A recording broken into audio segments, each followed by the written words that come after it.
Assalamualaikum warahmatullahi wabarakatuh. Kami kelompok 1 Ekonomi Syariah 3C dari mata kuliah Pemberdayaan Ekonomi.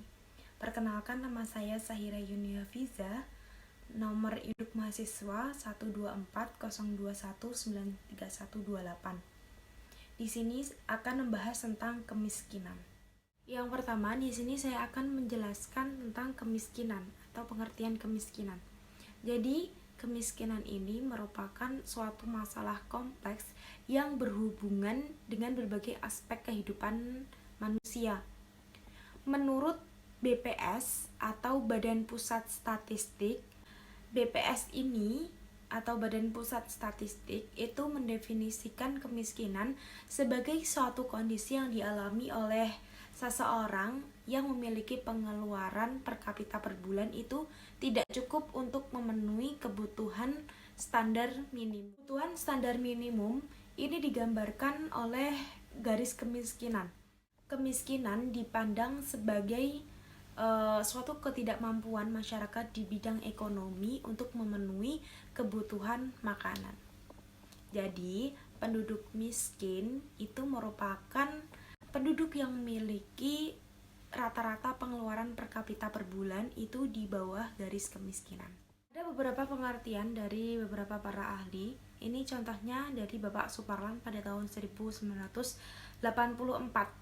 Bapak Suparlan ini mengungkapkan bahwa kemiskinan itu merupakan sebagai suatu standar tingkat hidup yang rendah, yaitu adanya tingkat kekurangan materi pada sejumlah atau golongan orang dibandingkan dengan standar kehidupan yang umum berlaku dalam masyarakat yang bersangkutan. Standar kehidupan yang rendah ini secara langsung tampak pengaruhnya terhadap tingkat keadaan kesehatan, kehidupan moral, dan rasa harga diri dan mereka yang tergolong sebagai orang miskin. Jadi intinya, kemiskinan ini merupakan suatu keadaan yang dialami oleh seseorang yang memiliki kekurangan di bidang ekonomi untuk memenuhi kebutuhan kehidupan sehari-harinya.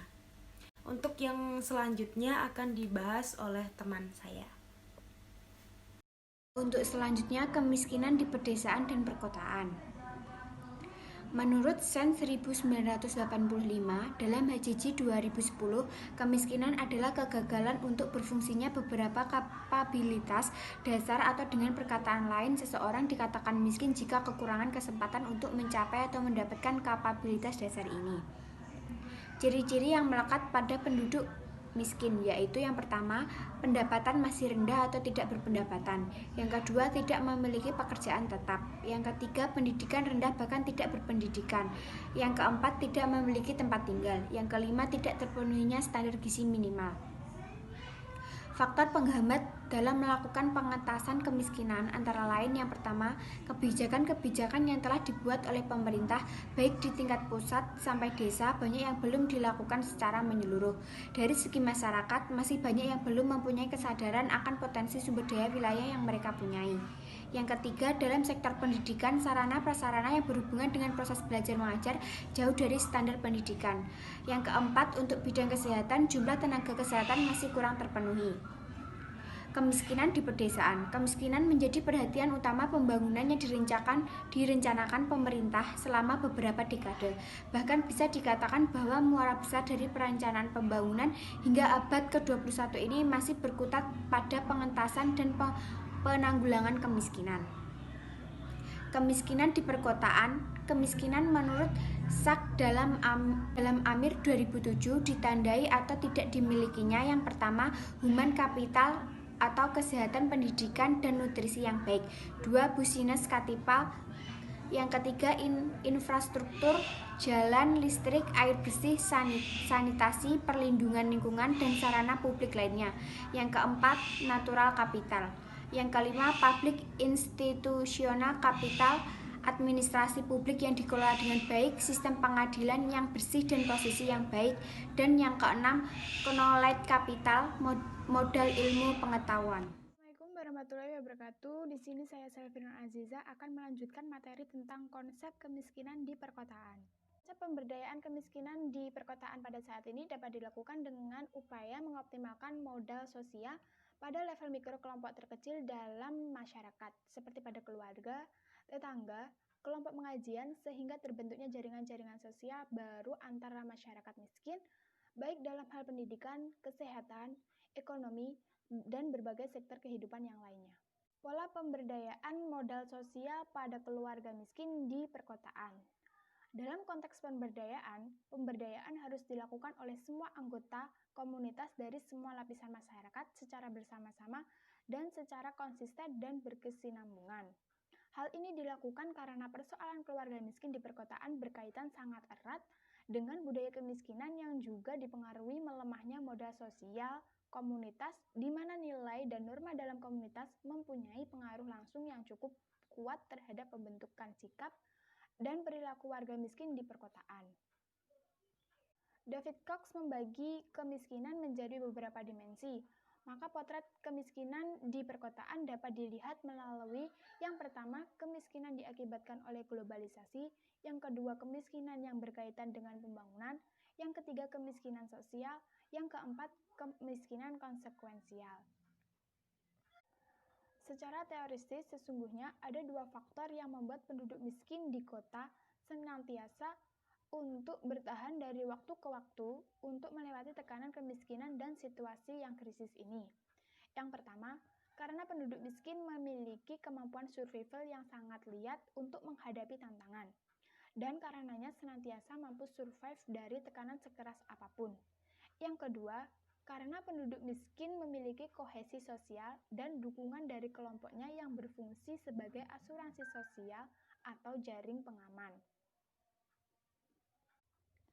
Secara sistematis, akar persoalan kemiskinan perkotaan yang sebenarnya adalah karena kondisi masyarakat yang belum berdaya dengan indikasi kuat yang tercerminkan oleh perilaku, sikap, atau cara pandang masyarakat yang tidak dilandasi oleh nilai-nilai universal kemanusiaan yang itu terdiri dari jujur, dapat dipercaya, ikhlas, dan lain-lain, dan tidak bertumbuh pada prinsip-prinsip universal kemasyarakat, yaitu transparansi, akuntabilitas, partisipasi, demokrasi, dan lain-lain.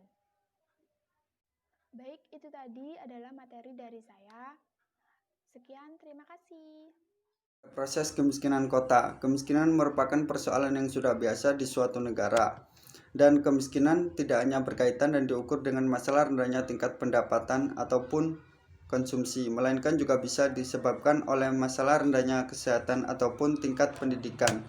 Sedangkan untuk proses awal terjadinya kemiskinan di perkotaan ditandai dengan ketiadaan lapangan pekerjaan di desa yang membuat banyak orang mendatangi kota dan tak semua orang siap bersaing. Mereka yang berhasil akan hidup sejahtera dan turut menggerakkan ekonomi kota. Sedangkan mereka yang tidak berhasil, mereka akan menganggur dan mereka inilah yang memberi beban pada kota dalam bentuk kemiskinan. Masalah ini menciptakan kemiskinan baru dan di perkotaan ditandai dengan banyaknya tempat kumuh. Dan ini menjadi tantangan sendiri bagi pemerintah untuk pengembangan kota. Untuk sebab selanjutnya, klasifikasi, dimensi, indikator, dan pendekatan kemiskinan. Kemiskinan dapat diklasifikasikan menjadi 3 bagian. Yang pertama, kemiskinan absolut, yang kedua, kemiskinan relatif, yang ketiga, kemiskinan kultural. Pengukuran kesejahteraan sendiri dapat dibedakan menjadi 3. Yang pertama, bersifat subjektif, manakala berkaitan dengan aspek psikologis, yaitu diukur dari kebahagiaan dan kepuasan seseorang. Yang kedua, objektif, menggunakan patokan tertentu yang relatif baku seperti pengukuran menggunakan pendapatan per kapita. Yang ketiga, pengukuran atas dasar kepemilikan uang, tanah, maupun aset lainnya. Untuk indikator kesejahteraan dikelompokkan ke dalam 5 dimensi, yaitu yang pertama, kesejahteraan fisik dan materi, yang kedua, sosial masyarakat dan pemerintahan, yang ketiga, pemenuhan kebutuhan, yang keempat, pengembangan individu, dan yang kelima, hiburan. Apabila kelima aspek tersebut tidak terpenuhi atau kurang terpenuhi, maka seseorang dapat digolongkan ke dalam golongan miskin. Untuk pendekatan sendiri dapat digolongkan menjadi 3 bagian, yaitu yang pertama, pendekatan produksi, yang kedua pendekatan pendapatan, dan yang ketiga pendekatan pengeluaran. Oke, materi yang kelompok kami sajikan sudah kami presentasikan. Untuk pertanyaan ataupun tanggapan lain bisa disampaikan ke dalam grup diskusi. Maka dari itu saya akhiri presentasi kali ini. Apabila ada kesalahan maupun perkataan yang kurang menyenangkan di hati teman-teman, mohon maaf yang sebesar-besarnya. Wassalamualaikum warahmatullahi wabarakatuh.